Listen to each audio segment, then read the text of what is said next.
Welcome back to Clarkston Lighthouse Guidance. My name is Chandler Fleming. I'll be your host today. I am the owner and lead therapist at Clarkston Lighthouse Counseling. Hi, I'm Victoria Fleming, and I am co-owner and therapist at Clarkston Lighthouse Counseling. We get that confused with guidance, but counseling. And today, welcome to Clarkston Lighthouse Guidance as we discuss a challenging topic is co-parenting. Do it well for the children's sake. Kind of a play on for goodness sake, for the children's sake. And this topic actually came up as I was talking with some people about the forgiveness episodes that we had done. And the person asked, gosh, Victoria, it seems like forgiveness when it's already over is hard enough. You know, but what about when it's ongoing? And the specific situation was with co-parenting. So co-parenting where the parents are divorced or no longer together. Right, co-parenting where the parents are divorced and the children are now residing between the two households. And, you know, and she was just like, so how do you do it? How do you do it when the hurt is ongoing? You know, you're having to continue to interact with that person. And so that led to this episode and looking at, gosh, how do we do it? How to co-parent and do it well? So let's look at first why it is so hard. It is so hard because if you were able to make the relationship work, it wouldn't have broken up. You know, so there's a great deal of hurt. There's a lot that's happened and transpired. You don't know how to get past that hurt is another reason that it can be so very hard. Your ex knows how to push your buttons. Yes, they do. Imagine that, like our children. You don't know how to communicate with your ex in the first place, so how in the world are you going to communicate with your ex about the children? And the children are really the big issue because that's the reason you're having to continue to interact. But even though it may be really hard, let's also look at why it is so important. Before it is we move vital. on, though, I want to talk about really why it is so difficult. Okay. And one of the things that I discover is that many times people are still trying to justify to themselves their divorce. They're trying to come up with that reason, and in order to make it feel okay, they got to keep that conflict alive. So it's not uncommon for a woman to kind of push those buttons to make her ex-husband angry, to say, hey, I made the right decision, see how angry it is. So sometimes there's a value to the person to try and keep that conflict raw so that they feel justified in their decision. And that's something to look at. Are you keeping it alive to try and justify a choice that you've made? Absolutely. And again, that's why it's so hard, but it's also so important that you recognize, so this is why I'm feeling hurt, this is why I may be keeping the conflict up. But it is vitally important because your children are watching you to know how to respond to this new or ongoing situation. So you're the one who's going to set the tone for them. You know, you may not be able to impact how the ex responds or does not respond, but you can only make choices for yourself. Two wrongs don't make a right. Two wrongs do not make a right. It's not about the ex, it's about the children. Yeah. And you are ultimately teaching your children how to deal with difficult situations and difficult relationships across the board. Because there are difficult situations and difficult relationships at work, at school, in friendships. So across the board, you are being a role model for your child. And on light of the fact that it's about the children, you got to keep the children out of it. No matter how mad you may get at the ex, the children are not the place to vent. I don't care if you yelled at a pillow, punch a pillow, talk to your dog about it, call a friend, go see a therapist, but your children are not the place to vent, even if the ex has pushed a button. Yeah, and you know, a lot of times I see parents bring their kids into it in a way that they don't even suspect, or maybe they do and it's just real subtle, but they'll ask simple questions like, hey, where do you want to spend Christmas? Man, that's a tough question for a kid to answer because if he answers the wrong way, somebody's going to be hurt. So keeping your kids out of it means not asking their opinion about a lot of things. Hey, would you rather spend the night at my house or would you rather go on vacation with your dad? Tough because question. It's a lose-lose for them. It's a lose-lose frequently. You know, and they want to be able to freely love. They want to be able to freely love both parents. And they ideally would like to be at both. If they could clone themselves, they'd be like, I'll spend the night with both, but they can't. Yeah. You know, so that's a good point. And you know, a lot of times people think that they're helping their kid out by giving their give them that sense of power, it really doesn't. It just gives them a sense of confusion. And then the third point is, do not make your child the go-between. Yes. They are not the go-between a conversation. So if your children have been with mom, it's not, and when you get back to dad's, make sure you ask him about XYZ. That's your job. Yep. That's your job. So, all right, so we've looked at why it's important. We've looked at why it's hard. But then the question becomes, how do I do this then? How do I do this, Victoria? I'm not sure how to. And there are a number of different steps that are involved. And one of them is going to be forgive, and we're going to expound on each one of these. Another is to remember the focus. The focus is the children. You got to communicate regularly and respectfully. There's got to be consistency as much as possible between the households. Practice, practice, practice, and the old cliche, fake it till you make it. Because there's a lot of truth to that, And as I said, forgive. This entire episode was initially stimulated by a conversation after doing the forgiveness episode. And I would encourage, if you're wanting a lot more information, look for that on YouTube under Clarkston Lighthouse Guidance, or go to our website. But forgive. Like you said, that you may want to cling to that hurt, but you got to let it go. For the children's sake, you've got to let it go and choose for yourself, for your children, no matter how deep, no matter how often the hurt may have been. It is vital to make the choice, and it is a choice. To forgive. And you got to forgive for yourself too. I mean, definitely your kids are going to benefit from you being able to forgive. And that's my definition of forgiveness, is no longer expecting payment for the past wrongs. But you free yourself from that. When you fail to forgive, you're punishing yourself and you're living in the past. And you're carrying the burden. And oftentimes it's a burden that the other person doesn't even know about. Yeah, and you're punishing the children. Yes. Even though it may not be intentional, you're punishing the children, because children are so smart. They know when there's tension. And you're wanting to work together. You're wanting to co-parent well for the children's sake. Another part of it is, after working on the forgiveness, and that may be layer after layer as those buttons get pushed, but remember to keep the focus. The primary focus is the kids. The kids, absolutely. Yes. The focus is not the ex as your ex, which in some cases, there are some of you who have been blessed to be able to work really well and to have a good partnership. But for some, it was contentious and it was hard. And so that focus is not your ex as the enemy. The focus is on your ex as a parent, as a co-parent working with you, which means that you then shift the emotional energy, the emotional focus to that of love for your children. Love for your children, not anger toward the ex. So keep the focus. And I know one thing that I read actually said, you may want to have a picture of your kids in front of you every time you leave a voicemail, every time you text a message, every time you send an email, just so you remember, my focus is. The next part is, you got to communicate. Right. Kids know if you're communicating or not. They know what mom knows, and they know what dad knows, and they know if you both know. Yeah, for sure. So you got to communicate, and in that communication, for those relationships that are particularly difficult, that are particularly stressed, you may really want to utilize technology more than face-to-face. It'll be the emails, it'll be the texts, it'll be the voicemails, but you got to communicate. And a lot of times using those other forms of communication, it provides safety and security for you. You have a record of what was said, and sometimes your co-parent, your other parent, will take you to court. And having that hard record can definitely help out and say, no, this is actually what I said.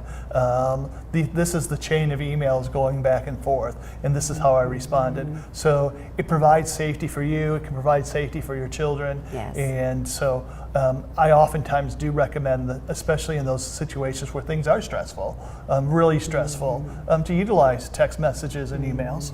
And keep them, you said. Have a folder that you're just tucking them in, and it's not a tuck it in with a ha-ha, it's just as a backup, which also means that you're going to want to communicate respectfully. Right, and recognize that in communicating respectfully, you may not like your kid's other parent, but it is your kid's other parent. And sometimes we lose track of that. He or she may be a big jerk, but that big jerk is somebody's father or somebody's mother, and that's really important to remember. Very important to remember. So the communication should be on a regular basis so that you know what's going on. It should be respectful. Remember, it's not communicating with the enemy, and I know this is a repeat, but it's communicating with the parent of your children. So you're going to want to use good manners. Yes. You know, most of us have had a difficult boss, a difficult coworker, a situation where it's just hard to communicate, but we still want to communicate with good manners. You know, if the other parent has done something well, compliment them. You know, let them know, thank you for making sure Johnny got to soccer practice. You know, thank you that, you know, you got the prescription filled. Yes. You know, and then the other tip is it can make such a difference if you're suggesting or asking rather than coming across as a demand. Sure. You know, rather than you need to get that prescription filled, it would be more, you know, would it be possible for you to? You know, and then there's more of that sense of working together, you know, to get it done. So beyond the communication, which is vital, we've also got the consistency. Did you want to add to the communication? I want to ask a question though. Okay. How do you view communication when there's a surrogate there? A step parent or a live-in or things along those lines? What do you think, where do you draw those lines with communication on that? Because I oftentimes see that being a real big issue. What, like if the ex-husband is married or has a girlfriend? And sure. I think in part, and I know in looking at this, that it's very important for, let's just say it's the ex-husband now has a girlfriend who may be living in, or they, you know, has gotten remarried. Then it's important for the new wife to communicate with the mother of the, you know, the biological mother, and say, you know, I want to work with you. I can't replace you. I can't be their mother, but I do want to work with you. And make sure that there again is that sense of partnership, and then that's also where the mother, the biological mother in this particular situation, wants to be careful not to be saying hateful things, because there's a lot to communication, not just the in between, but what you're communicating to the children. So the mother needs to be careful not to be asking a lot of questions like, so what do you think, you know, Dad's new wife is like, and can you believe? And there are a lot of things that happen within that communication that need to be done well. Yeah, you know, and I also think that it's very important to figure out the rules, and this is a real difficult topic about not only is it the communication between the two parents, but what I call the surrogates, those other people, is know the rules, because I know sometimes if the father's new wife calls the mom, it's a bad situation. And so you have to kind of figure out what are the rules for this particular relationship, because a lot of bad things interject into those sort of things. So try to figure it out. If the last 4 times she's not returning your phone call, you might get a clue that, hey, there's something going on here, and this is not going to be the best situation. So try to figure that out. You may make it very overt and just say, is it okay if I call? Is it okay if I have my wife call to set up that time, to set up that doctor's appointment? It'd be setting those boundaries. Yes. And obviously those boundaries are going to keep shifting and changing as surrogates are brought into the dynamic, for sure. But then that leads into keeping the consistency. You know, like you said, keeping the consistency on what are the rules, not just within these, the adult relationships, but particularly, again, it's about the children. And that's got to be the focus, even if it's contentious with the new wife. It's about the children. And your goal is to make sure that there's some common ground, some commonality between those households where some of the rules are the same, if possible. What if it's not possible, though? Then you've got to do the best you can in your particular household, and what you communicate with the children again becomes very important. You know, hey guys, I know you guys get to stay up later at your dad's, but here in our house, 10 o'clock's bedtime. Okay. And then it doesn't have to be and I can't believe he lets you stay up till 11 o'clock. Sure. It's just like, you know, hey, we have some different rules, and that's okay. You know, it teaches you flexibility, and it's what we teach our children in that. Again, there's stressful situations in all relationships, and we just want to be careful that we're not belittling the parent, belittling their rules, causing the children to feel caught in the middle, causing the children to feel like, oh, and when I get back to dad's, I'm just going to tell him. And mom said, I can't believe we don't want to create that. For sure. You know, the children, it's about the children, it's about yes. the children, and that has got to be the focus for their well-being, for their health, for their safety. You know, which again goes to the consistency of, you know, it's important to keep that positive tone, to keep that consistent tone as they transition between the homes, which means, hey, you get to go to mom's. You know, how exciting. I heard you guys may be going to the movies, and you may not know it all, but, you know, just have that overall tone of each household is good, each household is positive, or even if it's not positive, that you're there for them. You know, hey, sweetheart, call me if you need anything. And that doesn't necessarily imply anything, it just lets the child know mom's there for me or dad's there for me, and because they need security. They need security, and hopefully if you can do it well, the security is that they know you can work together as parents on their behalf despite the breakup, despite the divorce. So keeping the consistency. The next one is practice, practice, practice. Practice makes perfect. And you know what? It's interesting. I have practice may not make perfect, but it can get easier. Yes. It can get so much easier. One of the things you're going to want to do as you practice is you're going to want to plan ahead. You're going to want to anticipate.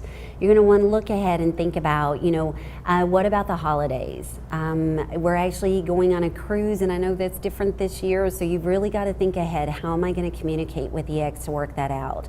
You're going to want to look at parent-teacher conferences, at any number of things where it may be different and it may be challenging.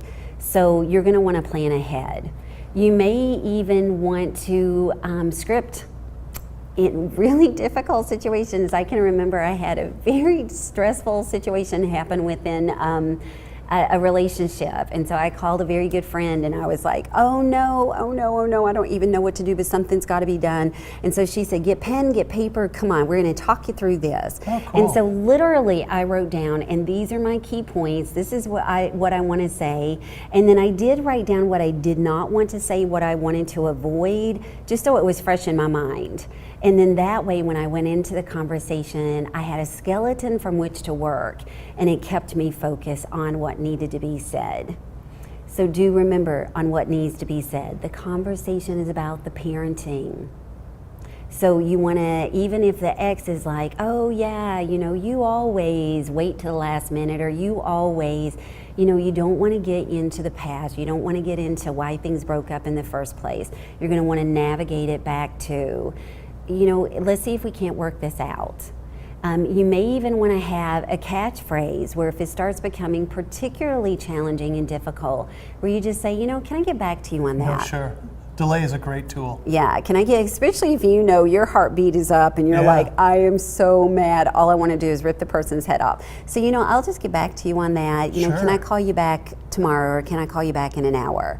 And so practice, practice, practice is so important. Can you think of some other situations where? You know, I think it's important to be strategic and look for trade-offs. I had a situation where Dad was kind of pushing the buttons with his 12-year-old son and his ex-wife. He desperately wanted to get back together with the ex-wife, so his plan was to make her miserable. And one of the ways that he did that was he would constantly buy tickets to fun events and invite his son to go on it on his mom's parenting time. And mom kept saying no, no, no, which made her into the bad guy. And in working with mom, we looked for trade-offs. She constantly told Dad, hey, ask me first, ask me first. That didn't happen. So kind of just having a good strategy is, sure, honey, you can go just as long as I can have the next weekend. Yeah, that'd be great. We'll just switch. No problem. So by looking for those trade-offs, she was able to outsmart her ex and maintain that relationship really on both sides, because when her son was mad at her, it didn't work out good. And when she tried to explain to her son, hey, your dad's setting me up, that made him look bad. But when she looked for those trade-offs and said, oh, I'll be glad to switch. Yeah, that'd be fine. It really worked out much better. And again, that's where that scripting can be very helpful, because then you can start looking at, if he or she does this, then I can negotiate this. Right. And it gives you that opportunity to start navigating some potentially very choppy waters. And that's important. It's, what do you say? Hope for the best, but plan for the worst. Yes. So you're going into it with a hopeful sense of we're going to make this work, but you're also going to plan for, I know this may not go over well, which means you're also going to want to be relaxed. Yes. You're going to want to breathe. Learn to It is chill. amazing how often we hold our breath. I still remember when I was in college and taking an aerobics class, and the instructor said, don't forget to breathe. And my first thought was like, duh, of course I'm going to breathe. But then I realized in my effort to follow her and try to do it the way she was doing it, I was holding my breath. Yeah. And we can go into conversations, we can go into stressful situations where we forget to breathe. Yeah. We hold our breath. Relax. Shallow breathing breeds anxiety and creates a very great sense of stress. And so be very conscious. Breathe deeply, breathe often. I know it sounds silly, but start noticing when you're in a stressful situation how shallow your breathing may be. Consciously relax your muscles.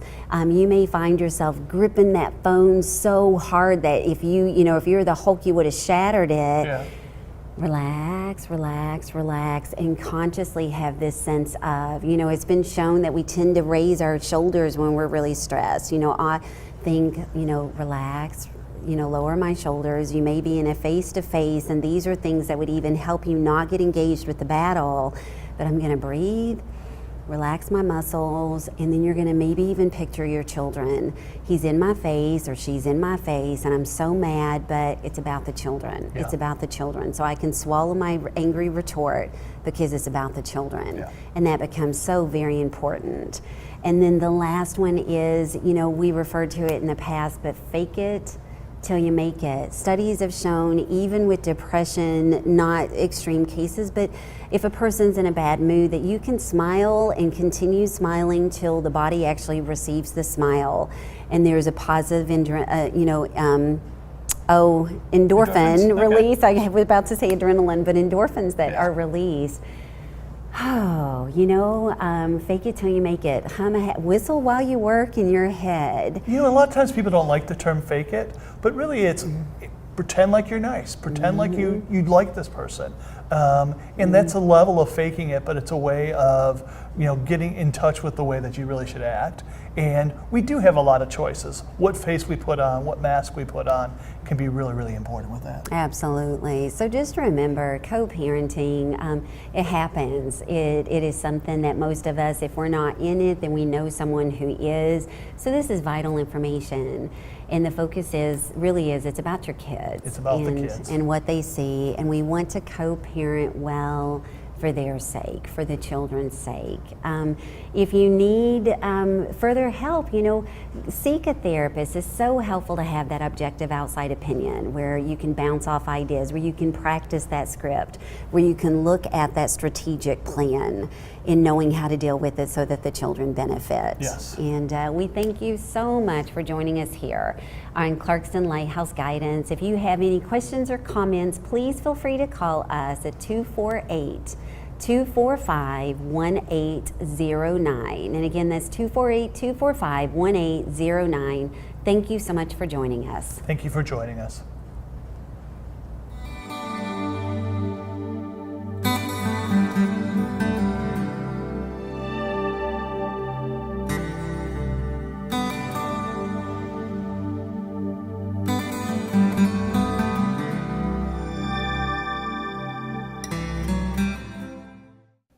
The views expressed in this show are for general educational purposes only and do not constitute professional advice on any subject matter, nor do they necessarily reflect the views or opinions of its guests or of Independence Television. If mental health assistance is needed, please seek professional licensed treatment.